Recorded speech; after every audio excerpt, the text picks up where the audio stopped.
2006年，澳洲雪梨的2个朋友开始一家一家敲饭店的门，他们免费送给饭店一套软件，这套软件不会替旅客规划行程，也不会推荐哪一家饭店比较漂亮，它只做一件非常无聊的事。当一间客房在某个网站被订走，其他订房网站的库存也会立刻更新。因为当时很多小饭店要自己登录不同网站，一个一个修改房价和空房数量，更新慢了，同一间房可能被卖2次，忘记更新，明明还有空房，网站上却显示已经卖完。这2个人叫 Mike Ford 和 Mike Rogers， 他们创办的公司叫 SiteMinder， 最初的产品就是饭店业所说的通路管理系统。推出6个月后，已经有超过70家饭店使用，2人这才开始收取一笔不高的月费。他们没有挑战 Booking， 也没有说要消灭 Expedia， 他们做的是另一件事，让饭店可以在同一个地方同时管理 Booking、Expedia、Airbnb 自己的官网以及其他销售通路。截至2025年年底， SiteMinder 已经服务超过 5.3 万家住宿物业，分布在150多个国家，一年处理约 1.35 亿笔预订。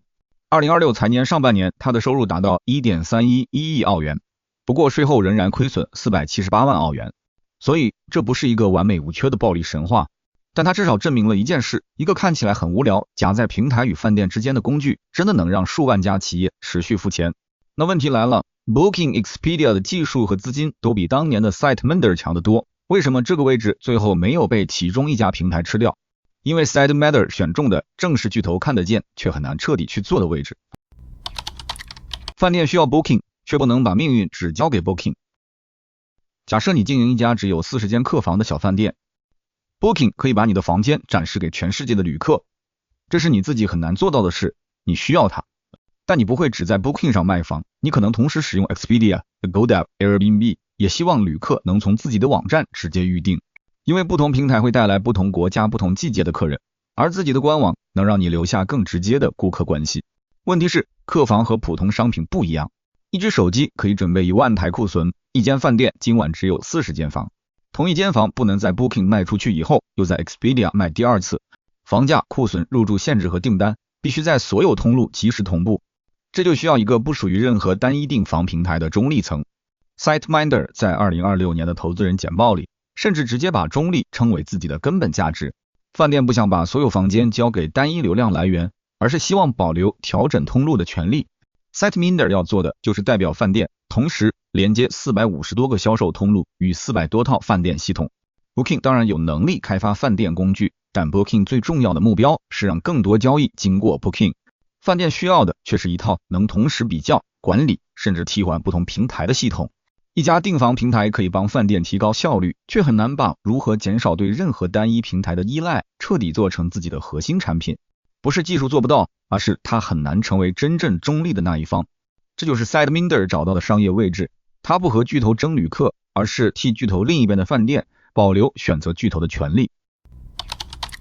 Booking 越强，饭店越需要一个不属于 Booking 的系统。这个位置为什么会越来越值钱？因为饭店对大型订房平台的依赖正在加深。欧洲饭店业协会以 Chautiec 的调查显示，在受访的欧洲饭店中，线上旅游平台也就是 OTA 取得的订单占比从2013年的 19.7% 上升到2023年的 29.6%。 在2023年的欧洲 OTA 市场里， Booking Holdings 旗下品牌占到约 71%。 资源较少的小型饭店对 OTA 的依赖通常又更高。这些平台不是饭店的敌人，没有他们，小饭店很难接触远在另一个国家的旅客。可平台越重要，饭店越需要知道哪个通路带来的订单最有价值，哪里的成本太高，哪些房间应该留给官网直订。如果其中一个平台调整规则，自己能不能把库存转到别的地方？ SiteMinder 卖的不是摆脱所有平台，他卖的是即使你离不开平台，也不要把全部控制权交给任何一个平台。这个价值落到一家真实的小饭店身上就很容易理解。加拿大安大略省有一家叫 The Noble Suite 的小型住宿物业，只有7间主题套房和一栋独立小屋。它最大的后台问题是追踪每一笔订单，谁在什么时候入住，哪间房已经被订走，不同网站的资料有没有同步。使用 SiteMinder 的通路管理和官网预订工具后，饭店经理表示，官网直接订单增加了 20%， 总收入增加了 30%， 每星期还少掉大约20小时的人工更新。这组数字来自 SiteMinder 自己发布的客户案例，并非独立审计，所以不能把它当成所有饭店都能复制的保证。但它很具体地说明了饭店为什么愿意付费。不是为了一个模糊的体验更好，而是少做多少人工，少犯多少错，多拿到多少直接订单，都可以被算出来。平台越强，饭店越需要跨平台管理，通路越多，及时同步就越不能出错。巨头的成长反而扩大了这个中立层的价值。同一个大市场 Happy Monk 为什么走向另一个结局？同样是在旅游业，另一家公司选择了完全不同的位置。它叫 Happy Monk， 是一家旅游搜寻新创。Happy Monk 最有名的设计是把机票按照痛苦指数排序，不只看价格，也把飞行时间和转机次数算进去。因为一张便宜$20，却要多转2次机的票，未必真的比较划算。这个产品很受使用者和科技媒体喜欢，也拿过多轮投资。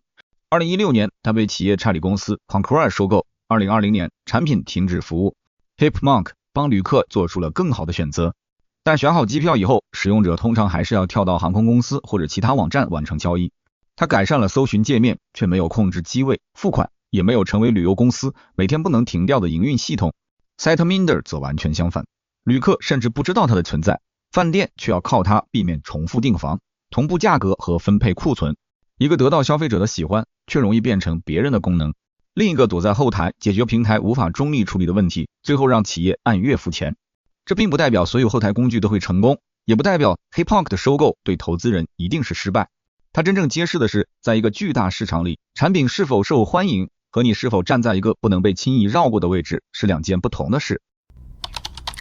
判断一个巨头死穴只需要3个问题。Siteminder 的故事并不是叫每个人都去做饭店软件，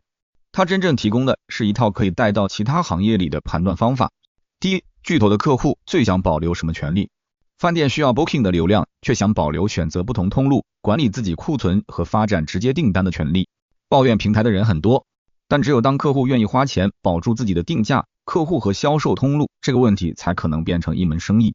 第二，巨头为什么不能彻底替他解决？如果答案只是巨头还没注意到，那可能只是一个短暂的时间差。更好的答案是，他做的越彻底，越会伤害自己的佣金、流量入口或者既有通路。第三，这个问题能不能从一小群客户开始？ Siteminder 最初不是服务全世界，而是2个人一家一家敲门。前6个月只验证了70多家饭店。小公司的优势不是钱多，而是可以先把一个狭窄、麻烦、巨头嫌小的问题做深。所以一个真正值得测试的机会，往往同时符合3个条件：客户愿意为保留某种权利付钱，巨头因为利益冲突很难彻底提供它。你不需要先打败巨头就能找到第一批客户。不要想着消灭巨头，要替客户保留离开巨头的能力。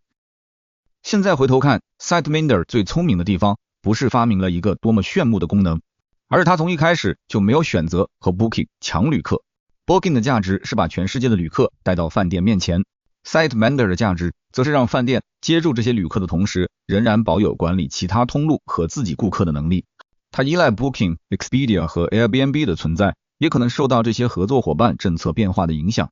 但正因为每个平台都希望饭店更多使用自己，饭店才需要一个不完全属于任何平台的中立位置。所以小公司的机会不一定是消灭巨头，很多时候更好的生意是替那些离不开巨头的客户保留离开巨头的能力。这个逻辑不只存在于旅游业，商家需要美团和 Uber Eats 带来订单，却想留下自己的顾客；卖家需要亚马逊和淘宝的流量，却不想把全部生意交给一个平台；创造者需要 YouTube 和抖音的推荐，却希望观众记住的是自己。平台越大，依赖越深，替客户保留选择权的工具就越可能有价值。最后想问做生意的朋友一个很直接的问题，你现在最离不开却又最想摆脱的是哪一个平台？是淘宝、抖音、美团、亚马逊、Booking 还是别的平台？如果你现在没有做生意，也可以聊聊作为使用者和创作者，你有没有一个明知离不开却不希望他掌握一切的平台？欢迎把平台名字和原因留在评论区。如果你喜欢这种从一家公司看懂巨头靠什么收钱，又因此留下了什么机会的商业故事，记得订阅商业暗线。我们下期见。